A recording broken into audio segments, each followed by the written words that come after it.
All right, how's it going? How's it going? So, today's a reaction day. We're also going to be playing some games. I wasn't really feeling the art thing like we have been doing, but the first reaction is kind of planned. We're doing Helsreach Part 1, the prologue part, and then the first episode. It's a very long like Warhammer themed thing. It got recommended to me actually by I wish I could remember his name. Someone that commented in my YouTube video that I posted from kind of like a screen grab from this. So we're gonna same kind of thing as before. We're gonna watch it. It's called Hell's Reach, Hels Reach. Um, we're gonna watch the first two, and then I'll go through and comment on it. I have no idea what this is. We're gonna kind of go in blind on this one and experience it together. So let's go into the smaller BU and check this out. Not endorsed by Games Workshop. Okay.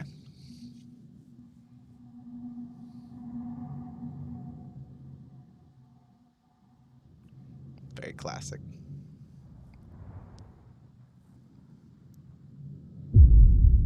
I will die on this world.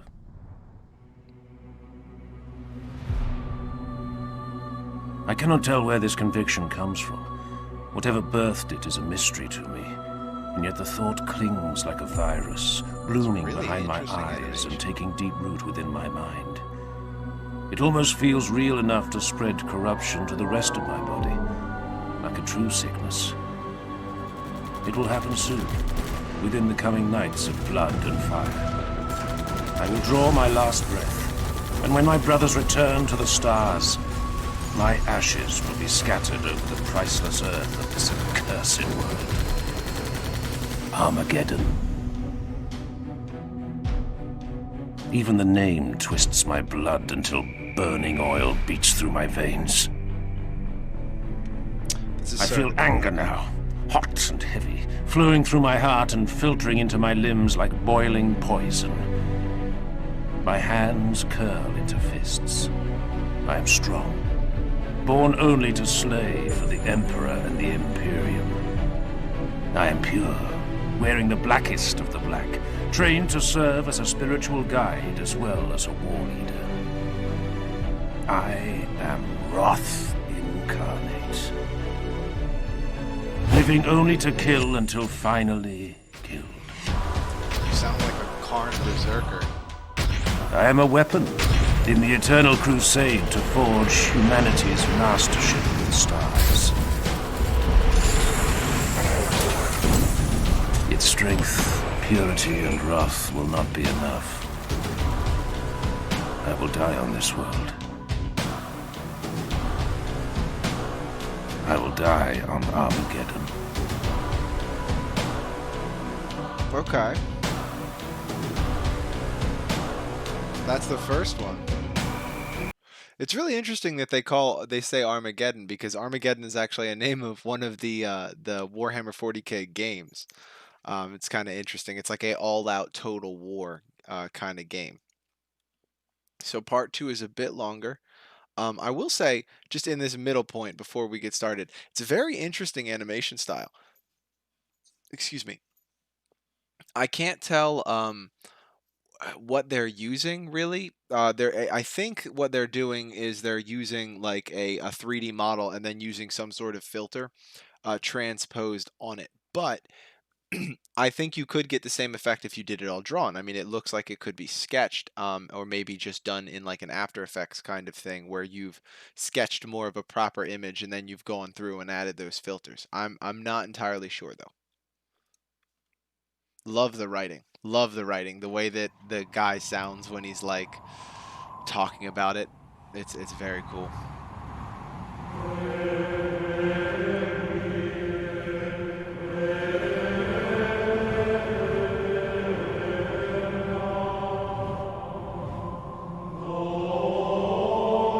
It's got to be sketched. It's got to be sketched. Yeah, I take that back. It's got to be sketched and then just done like an After Effects thing over top of it. 10 out of 10. It's beautiful work, though.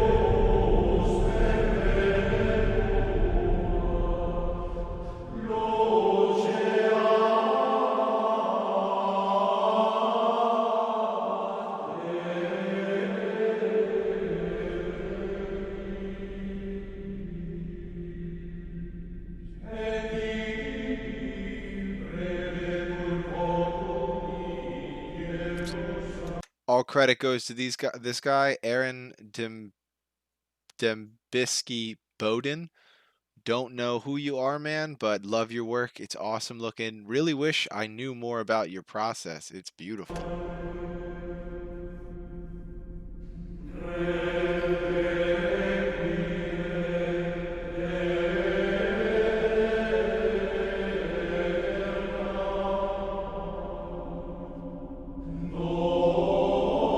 Those servitors are really well done. They're what made me think it was a 3D kind of thing.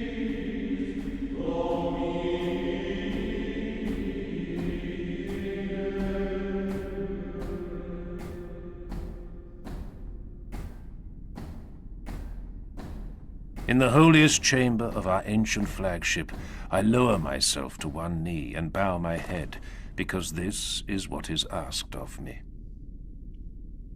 Grimaldus, High Marshal Helbrecht intoned. It's a hell of a voice. His voice was a guttural rumble, rendered harsh from yelling orders and battle cries in 100 wars on 100 worlds. We have summoned you to be judged. Awful voice. Awful voice. I have answered the summons. I submit myself before your judgment, my liege. Mordred is dead. Helbrecht's voice was a deep murmur. Slain by the archenemy. You, Grimaldus, have lost a master. We have all of us lost a brother. It was the belief of Reclusiarch Mordred that upon his death, you would be worthiest of our brother chaplains to stand in his stead.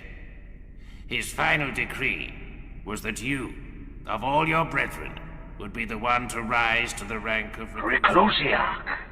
The figure inclined his head in greeting. Arterion. Arterion? We draw near Okay. to our destination. I took the liberty of readying the squad for planetfall. This world will burn. It will not be the first, nor the last. These voices are Have awful. you seen the projections? The fleet auguries, the number of vessels in the local systems already? Yeah, I lost interest when the numbers became too high for me to count on my fingers. Arterion snorted at his own weak jest. We will fight and win, Okay. or fight and die.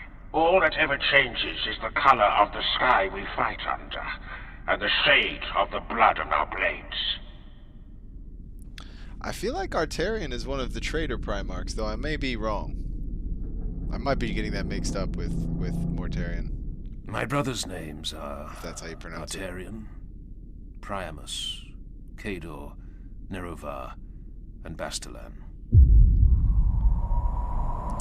The only one I recognize is Arterion. These are the knights that have waged war beside me for decades. We are the Knights of Squad Grimaldus. Squad Grimaldus, okay. Within his veins, Cador carries the blessed blood of Rogel Dawn with what seems like weary honor. He is older than I, older by far. His decades within the Sword Brethren are behind him now. Priamus is the rising sun to Cador's dusk. He is aware of his skills in the unsubtle and undignified way of many young warriors. A blade master, he calls himself. Yet he is not mistaken.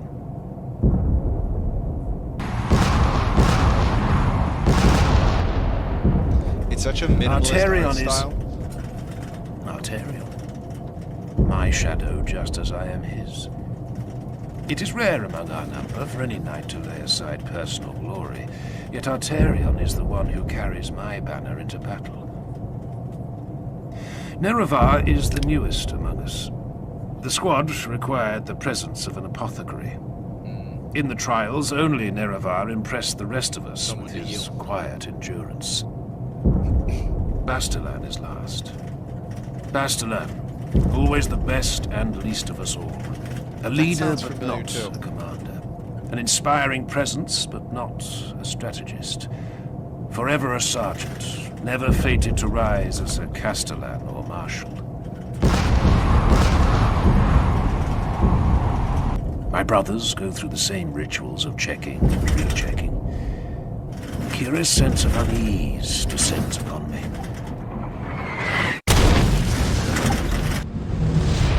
Their drop pod got shot.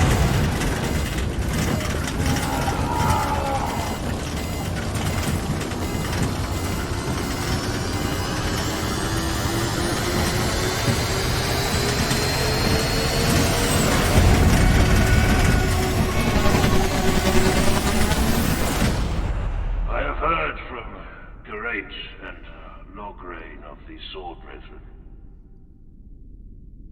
that there is talk of the High Marshal nominating you to lead a crusade.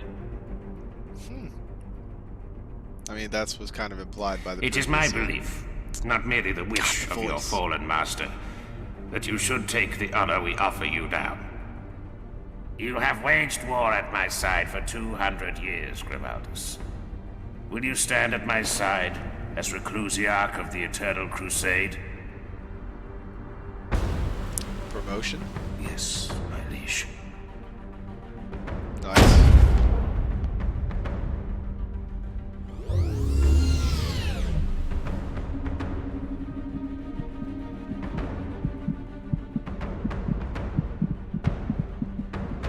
I dub thee Reclusiarch of the Eternal Crusade, as a knight of the Inner Circle.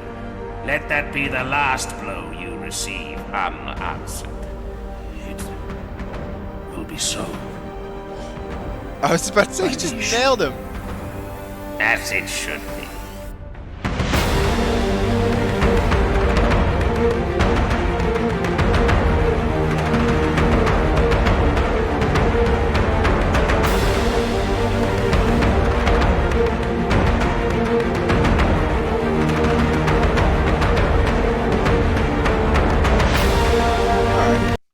All right, so we're only going to watch that because this thing is actually like several hours long. But there were some cool things I noticed, and I think there was one here. We talked about it a little bit during the Astartes animation, and you saw it here too, which I thought was really cool with the servitor, beautifully done. And I think my second assumption was correct. I want to say it was my second assumption. I think that these are sketches that have had After Effects applied on them. My logic there is mainly they reuse a lot of scenes. So the scene where you see at the very beginning here, where you see him, they reuse this scene once or twice, and it seems like they're just using like a filter, either that or there's an overlay that they're quickly putting over it to make it give it that like moving effect. It almost, you know what it comes off like? It comes off a lot like a moving piece of concept art in a lot of ways. That said, in some of these darker scenes, the detail is amazing. But my point, the point that I was going back to is this beautiful transition here. And in Astartes, we saw it masterfully done. They don't do it as many times in the past too, but this one was very, very well done. I'm gonna lower the volume just a wee bit here. So you follow this servitor, which is essentially like it's a human skull that's got robotics in it, but and it functions as a mechanism for this scene to transition. You follow it out, and then it leads to this motion here. And actually, that kind of led to my second thought that I was bringing up earlier, where I think it's a sketch. It's like an animated sketch. You have this movement here, and it leads to this, and this there isn't much animation actually happening here. It's a static background and foreground that has been drawn over a space, and then they're just moving it. And what they're doing is they're implying more movement than there actually is by showing his shoulder sway a little bit and giving you the audio of the kind of clumps in his boots. In the holiest chamber of our ancient flag. I will say I like his voice, and I like the mechanism by which they deliver the narrative, where it's kind of him telling his story from almost a posthumous kind of standpoint. I enjoy that. It is very grimdark. It is very, I consider it very in the Warhammer kind of Warhammer 40k specifically style. The voice actor, let's hear this Flagship. abysmal I voice lower one my more sight time. head. Grimaldus. Why did you pick that voice? You could have picked. I mean, I'm assuming they pulled from some kind of lore, which is why he has like the voice of yelling through several campaigns and all that. But God, he just sounds like somebody trying to do a goblin voice in Dungeons and Dragons and doing a kind of bad job. Um, I also want to note just some of these scenes here are beautiful. The way that they use negative space, let me show you this, to just imply like the sky and what they're moving through with these just small explosions. My That's brothers go beautiful to me. I through the same it's rituals and of this whole checking and scene, rechecking. they they Curious just sense of they unease. use like they use this time, I don't know what it is, like right here, to give you a really good idea of every single character in such a way, and this is just like narrative talk, but in such a way that you feel invested. They're trying to get you invested here, and in my Told of opinion, they succeed. his decades within the sword breath. Like when yeah, when they talk about this old guy and then immediately show you his foil and imply that he's arrogant, and so you get an idea, you can kind of envision that kind of person in your mind. It's very well done narrative wise. I think they really where Astartes took a lot more time, and even the other two, the Inquisition video and well, the other one was more of a live action kind of deal, but where they focused more on visual effects and really bringing the viewer into the piece by them seeing it. This guy is using the narrative. Oh, and pretty much only the narrative. And it's not to say that it's not beautiful, but I mean, it very much comes off sketchy, and that can be aggressive to the eyes. I mean, there were a few times where I'm like, okay, like it's nice, it is beautifully done, but the sketchiness of that it's the wobble that messes me up sometimes.